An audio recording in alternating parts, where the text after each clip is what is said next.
White Solar and Energy Storage Podcast at Intersolar San Diego. Stay classy, San Diego. Whoa, whoa. Hello and welcome to Sean White's Solar and Energy Storage Podcast at Intersolar. We're sitting here over by the Solar Games, and I am talking to Michael Schwarz. And Michael Schwarz works for Arch. And tell us a little bit about what you do. Thanks for having me, Sean. So what I do here at Arch O&M is my role is just focusing on, as a general manager, of kind of our growth and our next step projections. So what that means is building some systems that our teams can grow on to support that end customer in the service world with solar panels. Okay, so what does your day look like? So typically, if you think about an O&M schedule, right, once you make the schedule, it's just a matter of when it's going to change. So it does change quite a bit, but typically it's dealing with a customer phone call or dealing with a technician phone call to help solve a problem. Okay, what does an O&M stand for, just for people who don't know? Sure. So good question. So what O&M stands for is operations and maintenance. So when I think about our team, I like to think of it as the analogy that we are the service shop at the car dealership. Meaning you buy a car, there is some service that needs to be done at some point. We're kind of that same type of entity for the solar panels. Yeah, and I remember too, looking up definitions of O&M a long time ago, and some people say operations and management, I think. Have you ever heard of that? I have not heard it as management. Yeah. There's maybe some performance asset management in there that maybe could tie in that management word. Maintenance, management. I mean, I kind of look at it too, like you're managing a solar system. So and some people also talk about CapEx. And so that's capital expenditures. If you're talking to a financial person. Yep. And so that would be like buying all the equipment or installing it and all that kind of stuff. And then OpEx, operational expenditures, and that's like O&M. Yeah, I think that's exactly what it is that operational expenditure is what at least allows the life of that product to be sustained, right? And ultimately, at the end of the day, you're taking that OpEx to give yourself a guaranteed product, and you're protecting that product just like you protect an investment. Great. And so your job, are you out there in the solar farm or are you at the office? So it's a little bit of a combination of both. Honestly, how I've kind of projected my role is it's based upon the customer needs. Last fall, I had the chance to get on top of a building to help with some panel removal. So I'll be out in the field for those scenarios. If a customer needs further help or further support, I'll go visit them at their site. Otherwise, I'm in the office. Are you doing more like commercial industrial stuff or utility scale stuff? Yeah, that's a good question. So kind of our sweet spot is when you get over, say, 400 kW to 20 megawatts. So that kind of commercial industrial seems to be the best fit for our team and kind of the market. Okay, well, 20 megawatts, that's a little bit big for most roofs. Yes. So then that puts us into that ground mount arena. Because, you're not going to get 20 meg on, at least on any kind of non-commercial roof. Yeah. So residential, we really don't touch that much. Yeah. Smaller systems, there's less there. And it's more of the larger scale systems that we'll focus on first. Okay, yeah. And O&M is becoming a big thing. I think you look at the solar industry and solar lasts a long time. And the growth of solar is huge. So I would say that 99% of the PV that's installed right now was installed within the last 20 years. Probably if I'm just taking a wild guess, so I could be off by orders of magnitude. Sure. But the last 10 years is probably I don't know, maybe 80 to 90% of the solar installed in the world. Yeah. Probably because we just have this doubling rate and so when you're looking at the percent of stuff going in, being installed, everybody focuses on that. But now our industry is getting a little bit more mature, and there is enough out there where the industry can kind of focus on maintaining the stuff that's already out there to make a go of it. What do you see too about when a system's going to retire? Are people going to get rid of a perfectly working PV system, or are they going to maintain it? What do you think? And maybe also too, if you look at the tax credits going away and things like that, people are going to have a greater incentive to keep something going than to just go let's put some new stuff there. Yeah. No, good question. I think on that kind of front, what we're seeing is the older systems, right? Typically a new system, you're not going to need as much maintenance. We're still going to do the preventative piece, right, to get ahead of any issues. But the maintenance really comes in year 7, 8, 9 there and after. And that's really where the focus has been as far as with our team and how we're kind of surrounding them to help support that scale. And are you seeing a lot of replacement of modules or anything like that? Like the jobs that you're working on, are they like tearing out the old modules and putting in the new ones, and then the new ones are much bigger, so then it's a little bit tricky to figure out how to fit it on the rack? Yeah, that's a good question. So far, any of the ones where we're taking out old material and putting in new, typically those have been right-sized to help with using the current inverters versus have to start over. In other areas where we see damage is if you have some wind come through or you have a hailstorm or what have you, or end-of-life panels where we're replacing just a couple pieces. Now, the challenge we have on the O&M side is you have a panel that was installed 10, 15 years ago. How do we find now the same one to put in that same spot? Because luckily, you know, the ones on the end aren't the ones that are always failing. It's the ones right in the middle of the array. So that's one of the challenges we have, but we're lucky enough that we've got a good network to reach out to find some of that older material. Do you know what cannibalism is? Do you guys do that? No, yeah, so you can cannibalize the system and maybe make it smaller to help keep it moving longer. Yeah. I don't see that as often, just we start to lose the efficiency part of it and what makes sense long term. Yeah, so like if you had, I guess we'll just call it 10 megawatts or something like that. Yeah. And then you could just take off a couple of strings, and then maybe you'd have like 9.9 megawatts after you're like start replacing the broken ones with some good ones. And so you don't have to go out there and try to figure out how to get a module that like remotely matches what they were making 10 years ago, because the PV modules these days are just getting bigger and bigger. Yeah. No, that's a good point. We haven't seen a lot of that yet. I think that's because we've been lucky enough to find a stock of that older material. Like, and so are you finding brand new older material, or do you find like some used stuff too? Or both? It depends upon what we want to do in that scenario and what makes sense for the customer. And where do you find that? Like if I was like wanted to find a match for some PV module that's 10 years old, is there some kind of boneyard, or, you know, I know roofers have that for tiles and things like that. Yeah, so our supervisor, Eric Trempe, he has a good network set up. How exactly he does it, that's kind of his magic. I know there's some places in Texas that we've sourced panels out of, and kind of all over. I have to put a name to a person, I just don't have that in the moment, but there are folks out there that do help with that. That's pretty cool. All right. Yeah, and so NABCEP, North American Board of Certified Energy Practitioners, they have a certification for O&M, but it's not called O&M, it's called PVCMS. And so that's the PV Commissioning and Maintenance Specialist certification. And they're working on another one that I'm making a class for that isn't out yet. It's like, they call it an O&M Associate. And so that's another kind of cool development that we're seeing right now. And that's an awesome development, because as we kind of look at our future growth and as we're trying to grow, it's the solar industry is kind of a small, tight-knit world. And for us to try to find other folks that are already in it to add to our team is a hard thing to do. So we've really taken the approach of how do we create a training program to help grow people to be a part of this renewable energy effort we're in. So to hear that NABCEP has more courses, that only, I think, helps that cause, because you're right, that service is not getting any smaller, it's only getting bigger.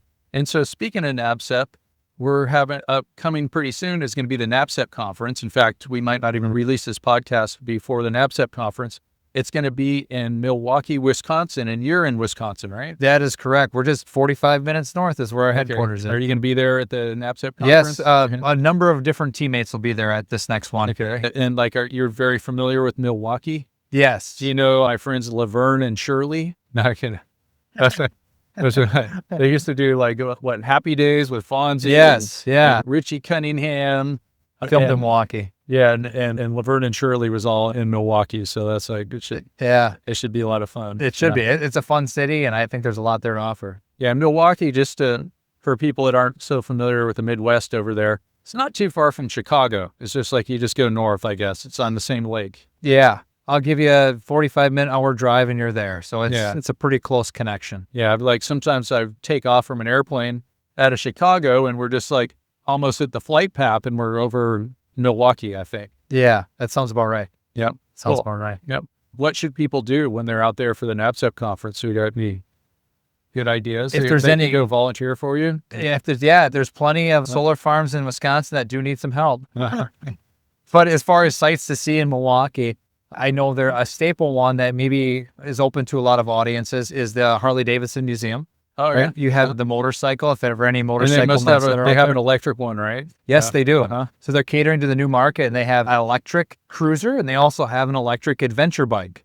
So kind of hitting both your cruiser folks and the ones that maybe want to go ride through the woods. Okay, I didn't know they had the electric cruiser yet. Yes. I don't think it's been around maybe 1 or 2 years. It's still pretty new, but I know that they have some offerings. Yeah, and then what do? You can't wear that shirt that says "Loud Pipes Save Lives" or Yeah, anything like yeah. that. I don't know how they spin that now, and that's maybe part of the dynamic shift with Harley. They should have a speaker in there where you push the button and you Yeah. make a big loud noise or something like that. You know? They should. And two, kind of on the same path is, I don't know if you follow Dodge or Mopar, they have their all-electric Challenger, that's a sports car, with a speaker in it to make a noise. Oh, yeah, yeah. My daughter has a Mercedes EQS. Okay. And it has all kinds of weird noises. It's like, she's like, let's do this one, let's do that one. And it's like, Which is kind of fun. yeah, It's something different. Yep. Yeah, and I'm in a rental car recently because my car got totaled and nobody got hurt. But there's a speaker underneath this rental car and you can talk into the car and it comes out. It's like, it's kind of crazy. Interesting. The stuff. It's like, now like when I'm looking at buying a car and it's like, should I buy it for all these cool features or should I just, buy a car for, it's like, should I get a newer one or an older one or, I kind of like a big, solid, safe electric car. That's like what crashed. But anyway, so just teaching my daughter to drive and she just got her license just like right when I was sitting here podcasting. I haven't even said congratulations yet. Well, good for her. Yeah. And now is she going to have an electric car to jump into? She's using a 2011 Nissan Leaf. It's a short leash because it's got a 30-mile range. Okay. There you go. With an old air-cooled battery, lithium-ion battery. So, okay. Very cool. We interrupt you for a very important announcement. Sean White's Solar and Energy Storage Podcast has been brought to you by Sean White's Solar and Energy Storage Podcast. That's right, Sean White is sponsoring his own podcast, and he wants to remind you to go check out some of his classes. You can go to SolarSEAN, that's Solar, SEAN.com, and then click on the links to check out his classes. You can check out his heat spring classes, and you can also hire him to teach classes for you, like at your company, something like that. Now back to the show. So let's talk a little bit more about your O&M. So like when you're doing O&M on these projects, are you doing everything? Like you do IV curve testing, all that kind of stuff? Yeah, we are. And I think maybe what's a little bit different about what we offer is we're going to do your typical O&M, your IV curve testing. We'll do drone flights and any of your preventive maintenance. But another piece that we'll add in is the reactive. And one thing we've really specialized over the last year is wind remediation or storm damage. That can be a big undertaking and kind of outside the normal envelope. Windstorm comes through and knocks a couple rows down at the end. It's not a simple task to repound piles, put new torque tubes on and find new modules. So that's another offering or piece that we've started to focus on because that's kind of popped up in the market. So do you like storms because it gives them more business? It's like, oh man, I'm going to get a raise. Now there's a big tornado coming through. Well, I don't know that we like storms and the storm remediation too.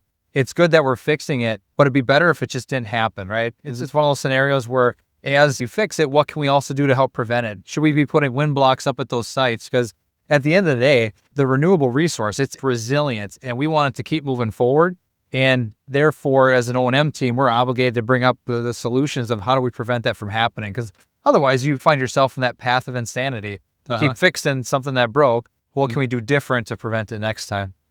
Great. So who are your customers? Is it like somebody that's operating a big solar project and they don't have time to do the O&M or they don't have the expertise to do the O&M and they were maybe thinking of doing it themselves and they just got too busy doing other stuff and they call you? Is that how that works? I think a piece of it, there might be folks where that's not their primary focus and they're landowners or they're owners of the systems. They'll reach out to us and we'll offer that as a service. We also work next to the folks that do their own O&M.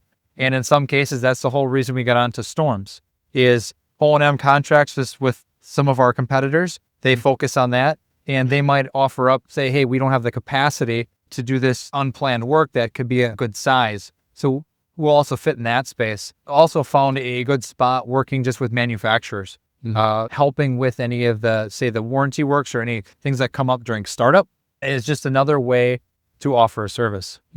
All right. So you're not out there sitting in the field shooting bullet holes in PV modules to get more business? No. You But ever some think people about do. that? It's weird when we find them that way, though. So do you find many bullet holes in the PV modules? So we have found some bullet holes in PV modules. Uh-huh. I think even most recently, one of the unique scenarios is one of our technicians found half of a McDonald's burger on it, just the bread. So someone didn't want it, and that's what they threw out onto the panel. So we find all sorts of different things. Okay. What's like the weirdest thing you guys ever found? I guess like you probably find like all kinds of dead animals and... Yes, mice do not do well in those electrical cabinets, especially when they're jumping over terminals. They should be. They don't last very long. Shocked pretty good. Yeah. They typically stay there. You invented the mousetrap. Huh? Yes. Yeah. It's an expensive mousetrap. There's tons of, I think, those different animal opportunities that come up that's unique. Maybe even one of the more unique ones is we had a deer jump a perimeter fence and get stuck inside of a solar field. So one of our technicians had to open the gate and try to let that deer out and run them out of there. So it's something you would never think of. You know, the gate's there to protect it and keep everybody out. In that case, the deer wasn't that person. Did anything get hurt? Did the deer get hurt? Did the PV system get hurt? Or? No, just a matter of the deer came in, got stuck in there, freaked out. We were able to open the gate, and then he was able to leave. Let him on out. Yep. Yeah. Okay. That's pretty cool. And I guess you didn't have him for dinner because you're like, be kind to animals. Yes. Yeah. Yeah. And we don't have any sites that we currently manage, say, with any goats or sheep on it to have any fun stories kind of in that animal realm. Okay. Great.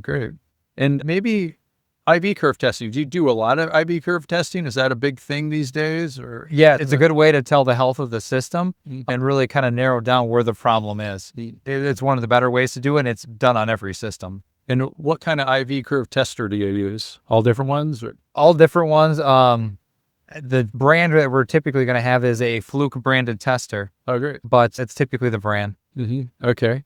And I'm trying to think, did they buy Solmetric? Is that what happened? That sounds right. I think so. Yeah. And so you go out there and you do that. How about megger testing or insulation resistance testing? Yes, we'll do insulation resistance testing and bolted test connection just to make sure that that whole system is sound. Megger's a pretty common one for us. And so do you want to kind of maybe explain how you do this insulation resistance test? And a lot of times people call it a megger test just because Megger is a brand that's really popular for doing that. But, you know, you're kind of like seeing how much leakage you get through the insulation of a wire. Right. Yeah, so ultimately what we're doing is when you look at the different circuits in that system, we're going to take it and we're going to catch both ends of it and we're going to run high voltage through that system. What's going to happen with high voltage is it's going to be most potential to leak or to ground out, reducing the voltage. So what we're trying to do is just look at the health of that system and just validate, is it a healthy or do we have maybe a ground fault or something that is not correct before we're energizing, and just to make sure it's also going to last the life. So where do you connect the insulation resistance tester? And when you say high voltage, like you're higher voltage than the system's operating at, that how high are you going? So it's going to be high voltage, low amperage. The actual number I'm not too familiar with, but what we're doing is we're grabbing the end of that string. So you're grabbing the one. Just grab the end of one string, like a negative or a positive. Yep. And then what do you do after that? And then connect it to the other side. So you've got one wire going through all your panels and you have your home run coming back. So between those two wires, you've got your whole circuit. So we're grabbing that whole circuit and then sending that high voltage through that to understand where our leak points are. And then you also reference ground. Correct. Yep. Yep. So then energize it with high voltage, low amperage so that we don't damage anything. But that's going to give us the chance to understand what's the health of that circuit. And if there is a leak, then we go down the path of troubleshooting. Where do we find, or where do we think, is there a severed wire? Is there a bad connection that's maybe heating up to determine root cause? Right. Yeah. And another thing they call it, like a megger tester is like saying Kleenex for tissue. And they call it a mega-ohm-meter too. Yeah. And that's been a common NABCEP test question for people out there who got to know about that mega-ohm-meter. And so meg, that is for like mega for 1,000,000. And so we're looking at 1,000,000 ohms. And so we want to have lots of resistance. Okay. We want that electricity to like not go through that insulation. We want lots of resistance in that insulation of that wire. And so that's what we're testing for when we're doing insulation resistance test. Yeah. Yep. Great. Explain that perfectly. All right, thanks. Yeah. And so your name of your company, Arch O&M, is it any kind of particular reason why it's Arch? Is it like, were you in St. Louis? They have like stainless steel there. Yeah. Up in that arch. It's really pretty. No, our founder, Ed, 2003, when he started the company, Arches is what he started it with. There is a story behind it. I'm not too familiar as the details. Okay, like you said Arch is what he started with, just the name Arch. Yes. Okay, So we started as Arch Electric, and that grew into then multiple business units that we operate in today. Yep. Yeah, and one of the things that I'm doing is I'm building a solar training center, and the building that I started with had a couple of arches, and we just finished it off. So we have lots of arches. And out here in San Diego, my cousin lives out here. So whenever I come to Intersolar, I see my cousin, and I saw my aunt and my nephews or cousin nephews, whatever you call those things. They're really outgoing, not shy at all. And we were walking around the San Diego neighborhoods looking at stucco so I could get an idea of what's how to do the stucco for the arches and things like that. We're getting ready to do that. So sounds amazing. Yep. So great. Well, it's been a pleasure having you here, Michael Schwarz. Any last words or anything you want people to know or get people to find your company? You can give people your URL or something like that. Yeah. And I think too, just from a shout out perspective is if I think about Arch and our vision, what we want to do is try to educate and grow people within the renewable industry. It just so happens that we do operations and maintenance to keep it moving. So I think when we think about our long-term path is we're in it for the long haul, and it's just a byproduct that we maintain the systems. It's all about, I think, growing people in industry, and that's what our focus is in our training programs. Yep. So O&M, a real fast growing area in the renewable energy industry, something that's also resilient as far as being affected by things like government subsidies and things like that. As they fade out, there's still going to be plenty of business for everybody. Solar and storage is the cheapest, or I should say least expensive form of energy, cheaper than natural gas, coal, all those other things. So there's a very bright future for us out there. And so make sure to go out there and get your NABCEP PV commissioning and maintenance specialist certification, or the OMAT. They might be calling it the OMAT, and that's the O&M Associate Technician that NABCEP is coming up with. And I thought it was kind of interesting too with that NABCEP Associate Technician, the O&M Associate Technician, is it didn't say PV or storage in it. So I think that's because it probably goes for both. So solar and storage taken over, no longer alternative energy, still renewable energy. The alternative energy these days is things like coal, things like that, where you just like do that old-fashioned caveman type of electricity where you just burn things and go like, watch it spin, man. All right. Thanks so much, Michael Schwarz. Thank you. And thanks for listening to Shawn White's Solar and Energy Storage Podcast. Go to SolarSEAN.com. Get yourself NABCEP certified. Ow!